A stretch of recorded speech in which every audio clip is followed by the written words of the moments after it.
Today, we're going to be talking about funnels and asking questions and why so many of my fucking tabs are old Zoom conversations. I'm Briar Harvey, and this is Ask Briar. Dun, dun, dun, dun. I have no tag music or anything fun or cool. Someday I'll get around to that. Okay. So today, my one and only guest is at the midway point, which makes this fun and interesting.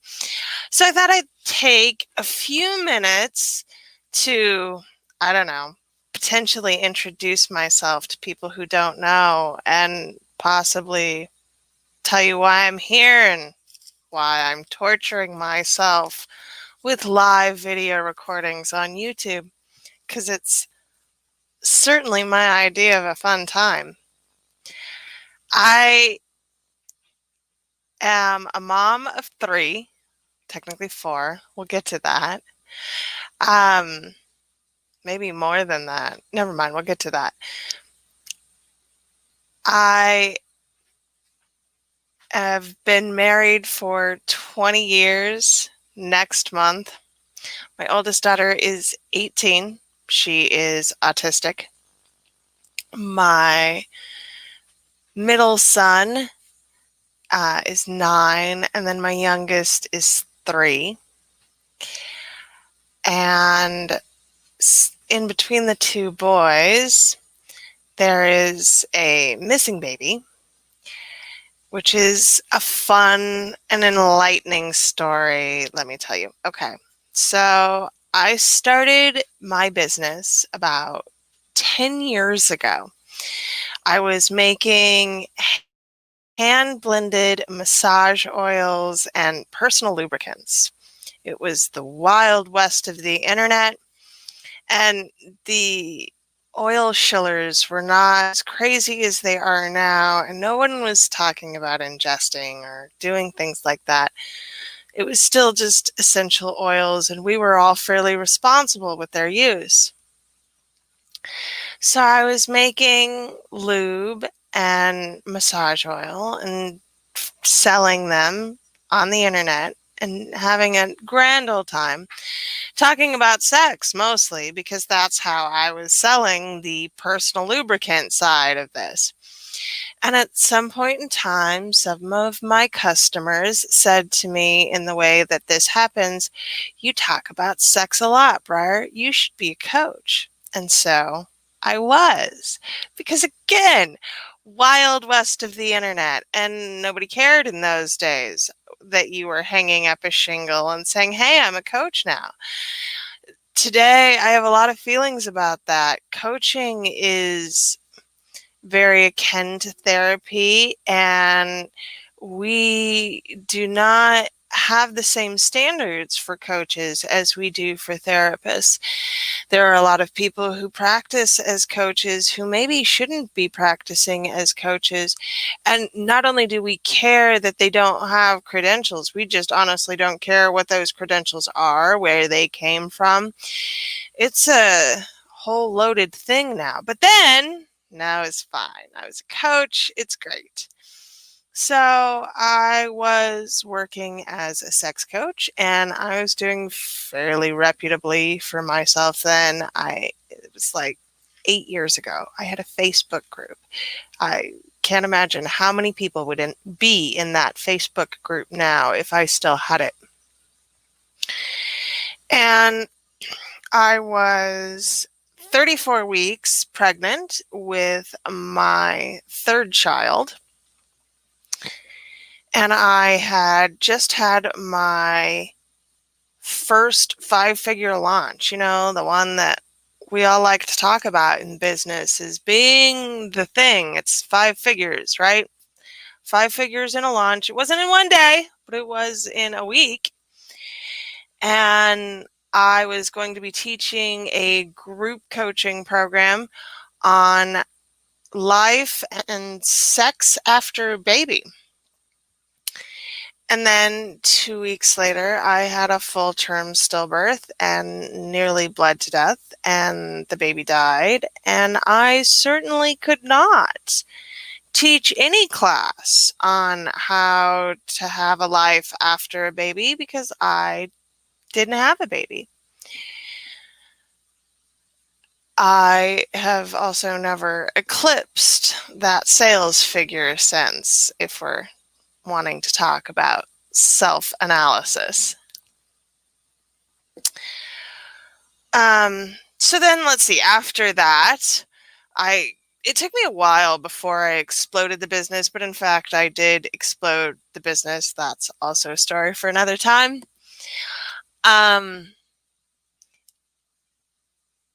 And then I started writing because it was something I could do without being out front in front of the world. I could write as a ghostwriter, which then turned to copywriting, which then turned to course design, which then eventually led me at some point in time to go, hey, I'd kind of like to get paid more for this. I bet if I sold it more actively, I could do that. So I decided to venture back into the brave waters of the internet, and that was 2 years ago, almost 3 years ago now. And ever since, I've been doing systems and back-end work because you know how they say you should pick a niche and stick with that? Yeah, I fucking suck at it. In addition to the systems part, I also have a podcast. The only reason this one's not live on iTunes yet is because I have yet to get off of my ass and make that so. The other podcast, Latchkey Movies, is where we review kids' movies and swear a lot. It's a good time. You should check it out. So this one was born, in fact, because for a while I've been wanting to do a podcast where I tell stories. Some of them are mine, some of them are things that I know, some of them are other people's that happen to involve me, and I wanted to be able to have a forum for that. I've sat on, there's a whole list, it's miles long. I cannot even begin to express to you how long this list of topic ideas is for this podcast that will never see the light of day because I am a perfectionist at heart and cannot deal with the idea of it not being perfect, hence the lives. Because I can't come back and edit this part at all. There's no fixing this. It's just out here now, and it's fine, because really it is. I'm generally okay with it being out into the world. Once I'm done with it, I'll walk away from this in 25 minutes and go about my business. It'll probably be lunch, and then I have another call after it, and it'll be fine. I like this feels like the stage to me still, so it's great, and I'm enjoying it. But I can't edit it, and that makes it worthwhile to me. So that is why we are here in this live capacity. If you're listening to it as a podcast, it will no longer be live, and you'll just have to deal with the interesting parts where it's not live, and I frankly probably won't care about that then either. My main concern is avoiding vocal fry and any other assorted misspeeches, which I'm sure there will be lots of, because that's not a word either. I did acting in high school. I mentioned that in an episode ago. Wow, I'm on top of the language today. This is why I would just record this over and over and over again. And I would not be able to handle the imperfection until it was perfect. And I think there's probably a lesson there, probably not just for me either. Perfectionism is something that we're all incredibly guilty of. We do it on the internet stage. We edit ourselves on Instagram. We are absolutely terrible about cutting ourselves and filtering ourselves and putting ourselves in positions that don't display us in the best light. And I think that one of the joys of telling your story is that you get to be exactly who you are, even if it's not in the best light. And I think that is yet another reason why I like it live. It's not ever going to be my best cut, and that's what makes it great. Alrighty. Alison is here. She is here. We're very excited. I'm going to push the button now. There you are. See? The fun. It's all fun. Okay. Yay. How you doing today? Good. How are you? I am hanging in there. My head feels much lighter. I still haven't gotten used to the way. I see you've fairly recently gotten your hair cut too. Yeah, in July. It's just awesome. I love it. So, 30 seconds. Give us the spiel. on what I do. You and what you're selling today at this time. So I'm Alison Tedford. I am a marketing consultant from Abbotsford, BC, Canada.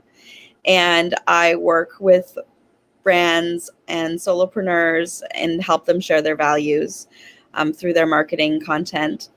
And so I do kind of positioning and messaging and coaching around that. I help people develop plans to be able to implement social justice in their business. And that's what really lights me up.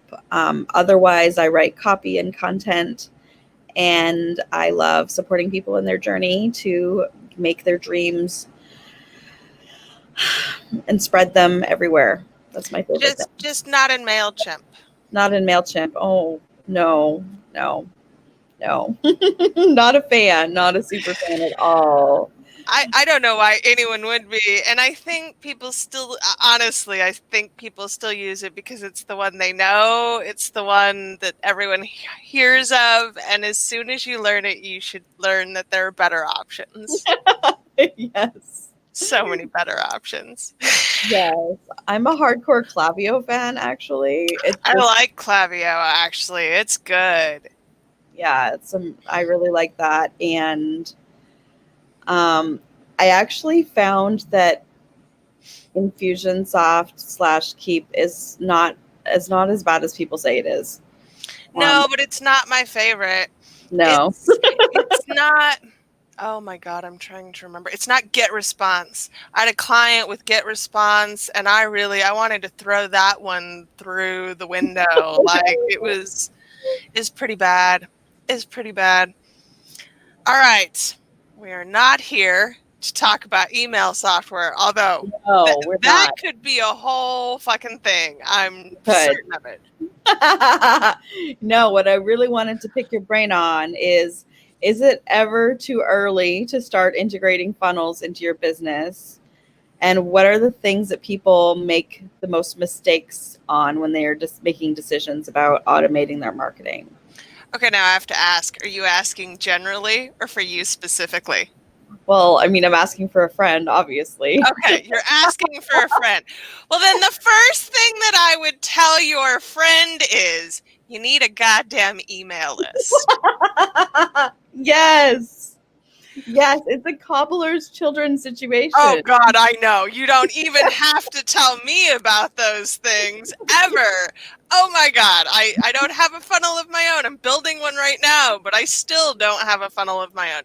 So when is it too early? When the product's not validated.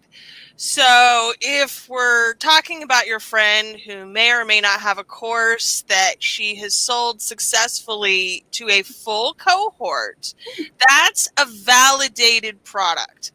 Yes. Then if she potentially makes it an evergreen product, Yes, she she will. should be able to then start a very slow funnel for it, potentially with ads.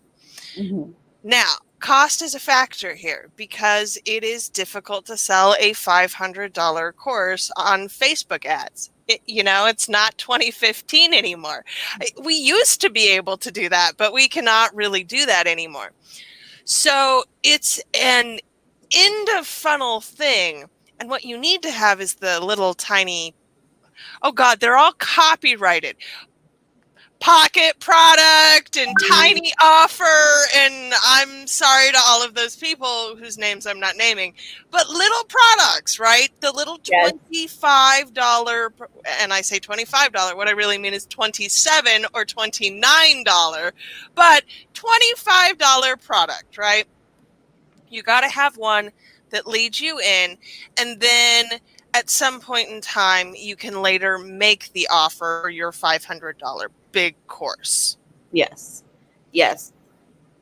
So it's never too early if you've sold the thing more than once. Like if the offer is validated, then any time after that is a good time to start building the funnel, or at least building the framework for it.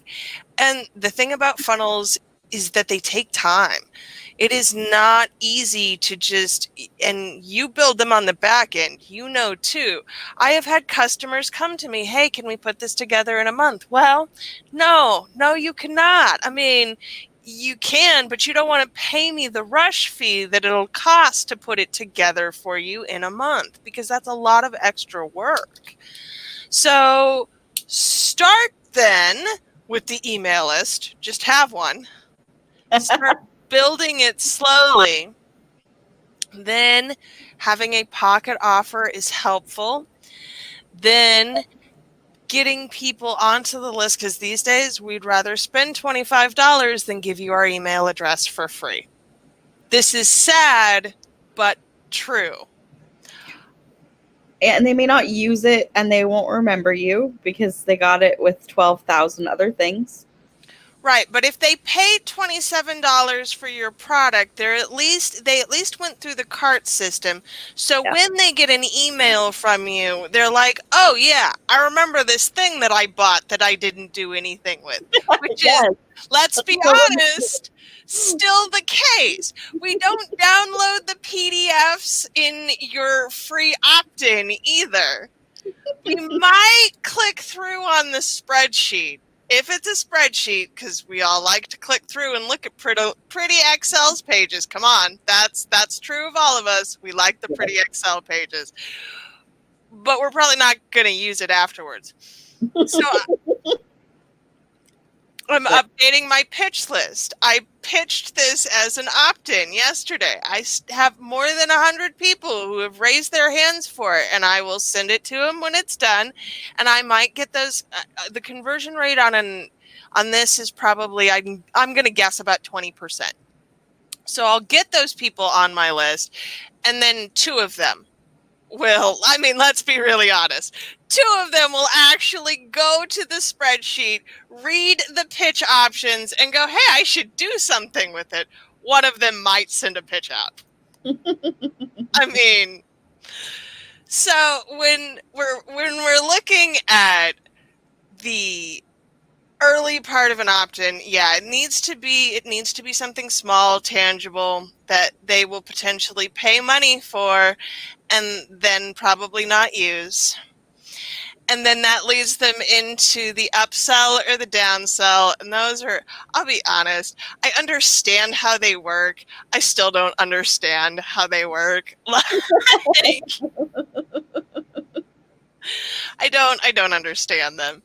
I know what they're supposed to be. One's the $37 offer. One's the more expensive offer. But it doesn't, Jesus Christ. There's whole flow charts at this point in time.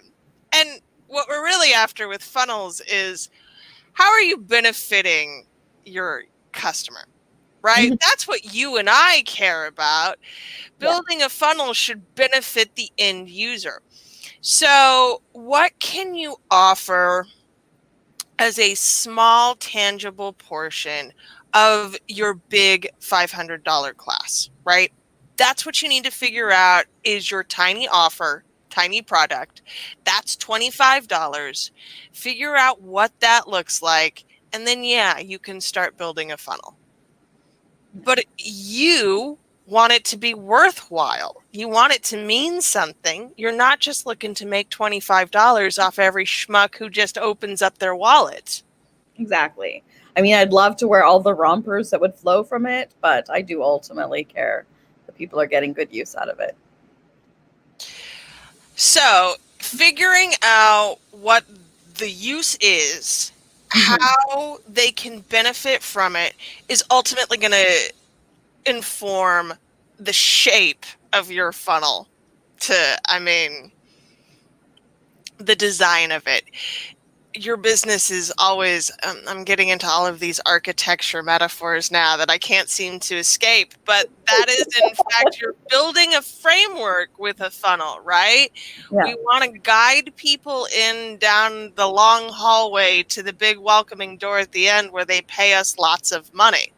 And we want them to feel good about going to that door at the end of the hallway. So how can you structure things along the way that they will feel good about paying for? Yes. That makes sense for sure. You're so smart. Oh, thank you. I'm going to file that away for later. Honestly, about 4 minutes from now, when you are no longer here and I'm floundering to get through the rest of my list because I do so much better with other people than I do by myself. Off to practice again. Thank you for coming. I love you. I adore you. I will talk Love to you you. soon. Sounds good. Love you. Bye. Bye. Yes, here I am. Okay. So this is not technically a question that I got, but it is. It's a question that I got.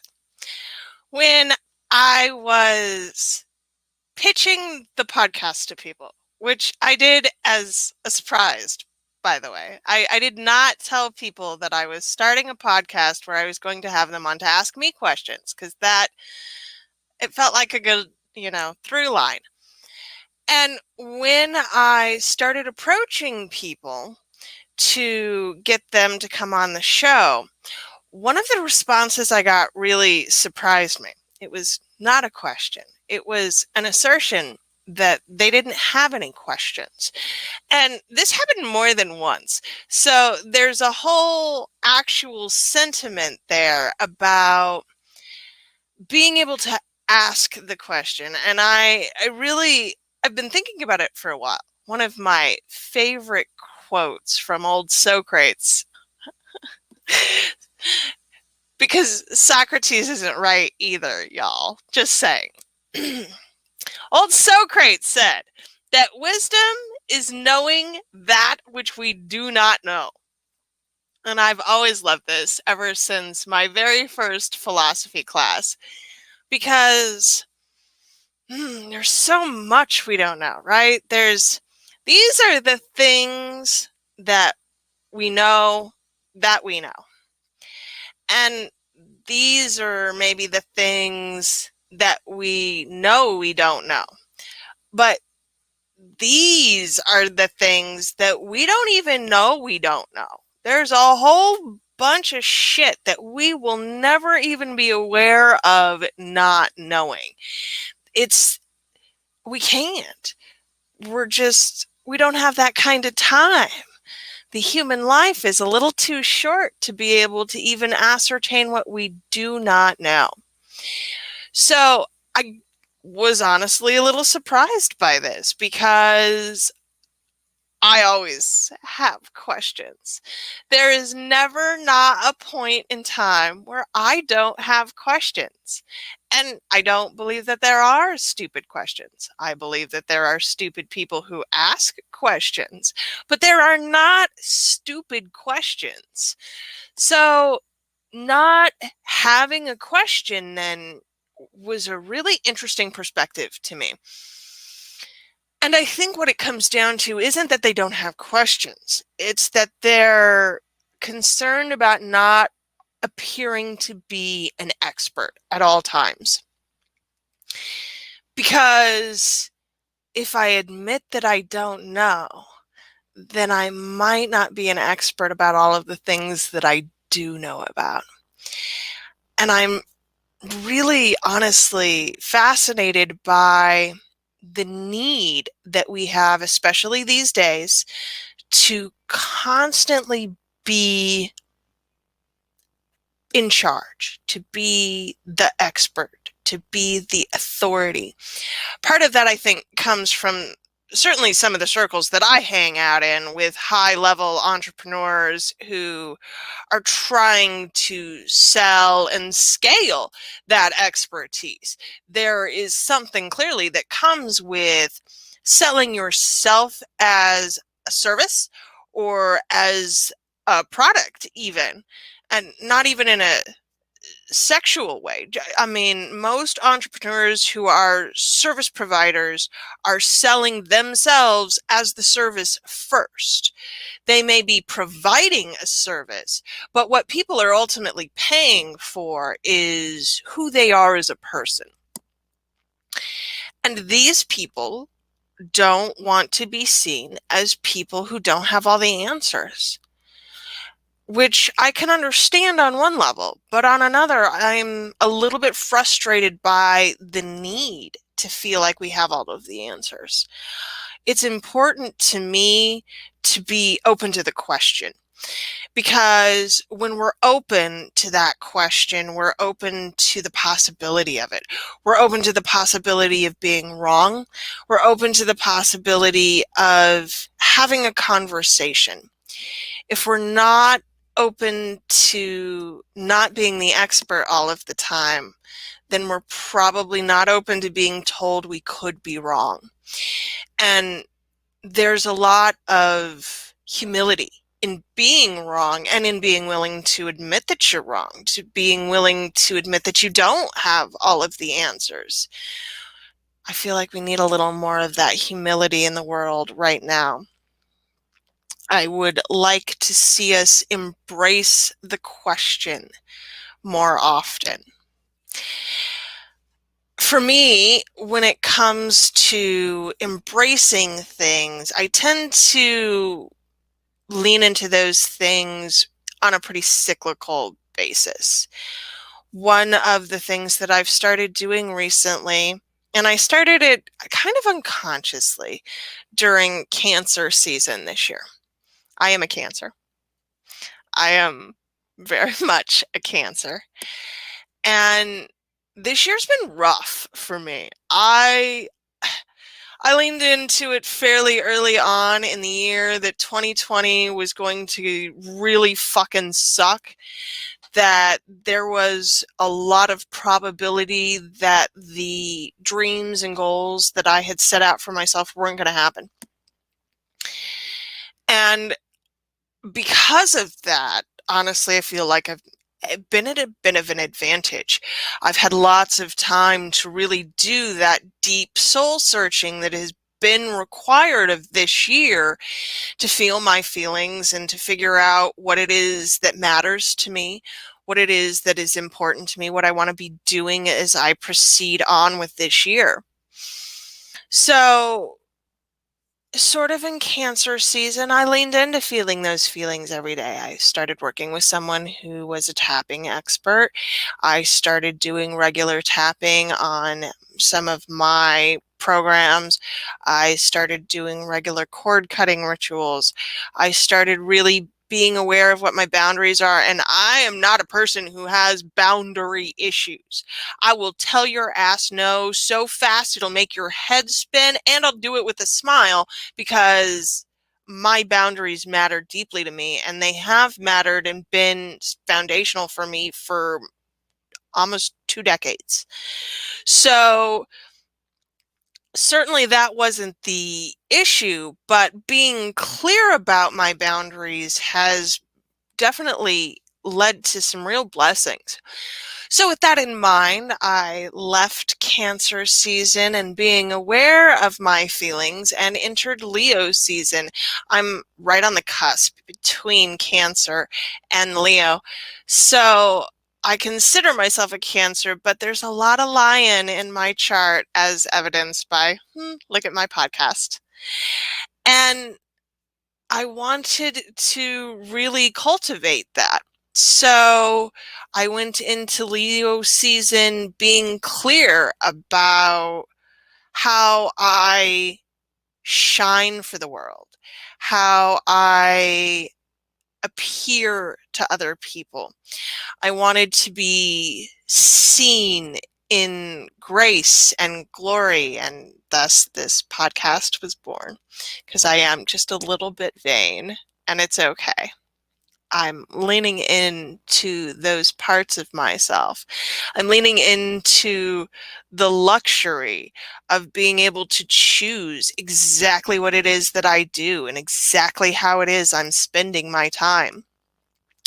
So as we go into Virgo season, I wanted to offer you my latest intentional ritual, and you probably won't like this one. Virgo rising. So all three of these have been very much a part of me and who I am and my programming, and this one is no exception. It is 30 minutes a day of cleaning and or organization. Yesterday, I spent 30 minutes going through my fucking email. I have done some cleaning in my basement. We'll see where the month takes me. I this is an interesting one for me because hear about those boundaries again after, I don't know, 17, 18 years of being married and being the one in charge of taking care of all of the things around the house. I set up some boundaries and really put my foot down around what I was responsible for and what everyone else was responsible for.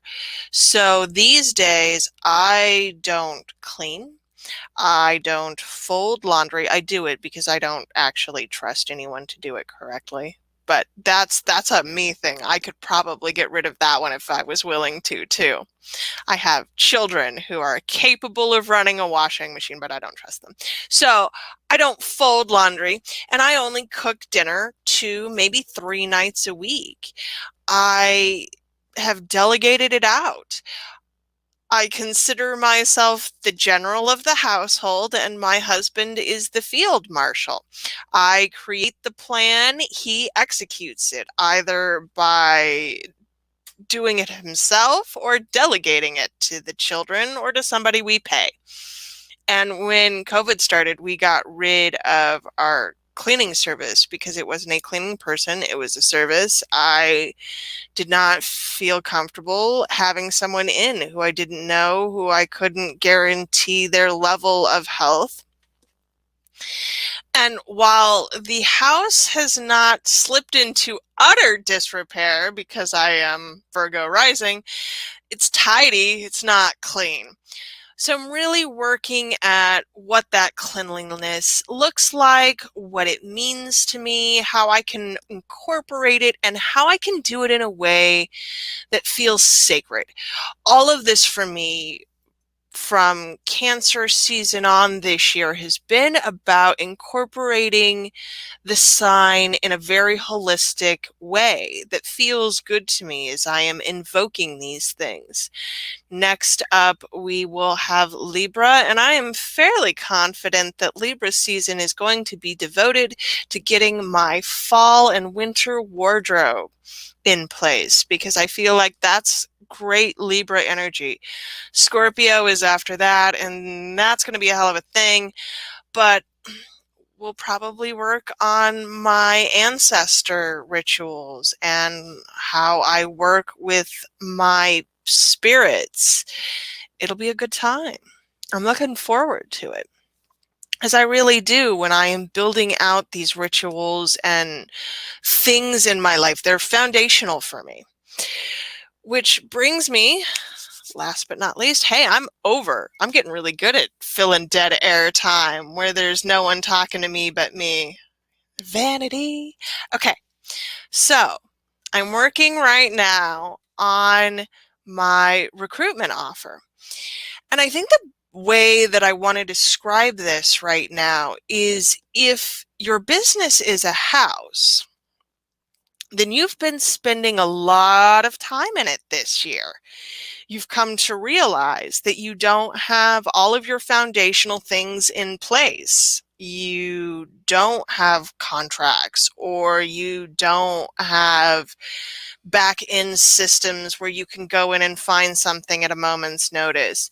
You don't have those pillars that make your business an enjoyable place to spend time in. Forget about the carpet or the window treatments. We're not even there yet.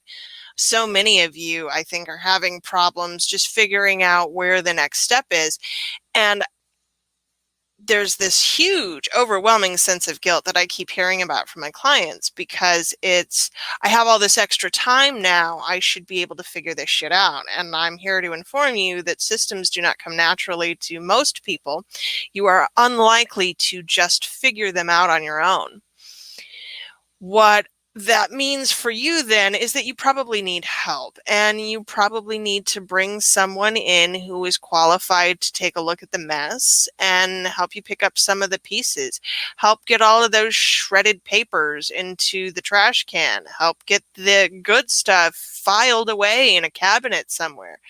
For a lot of you, a VA is the first step. For others, it's not. It's the need to hire a designer who will do your graphics for you in a quarter of the time that you spend in Canva convincing yourself that you're a designer, and even less time of the guilt of, oh my God, I got to go design that fucking graphic, because we don't all do that or anything.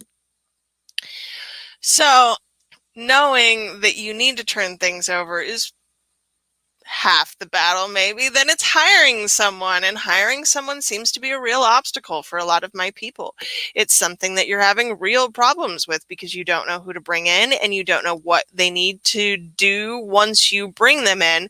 So that is where I am currently focusing, is in sharing the gloriousness of my network with other people.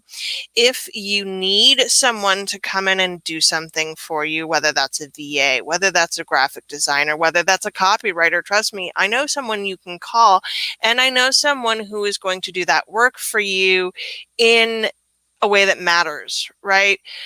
If you are watching this, you are probably my person, and my people care very deeply about the work that they're putting out into the world.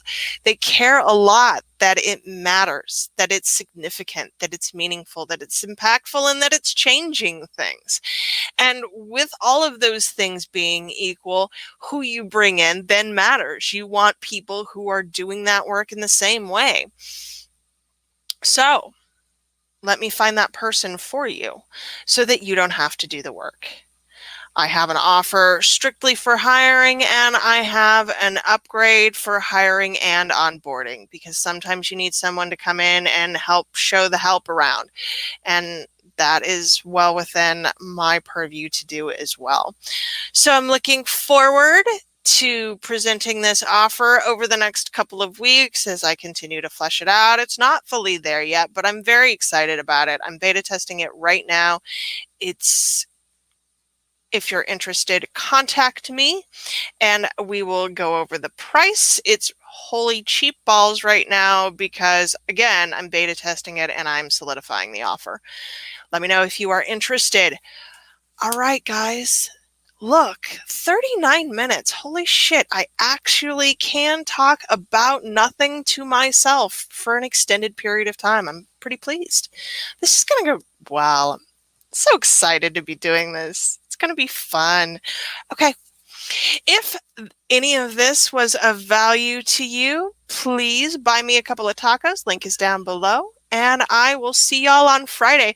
I have a new feature on Friday. I'm going to be ranting about feminism because, yes, of course, I'm going to be ranting about feminism. And I will see you then. Talk to you later. Bye.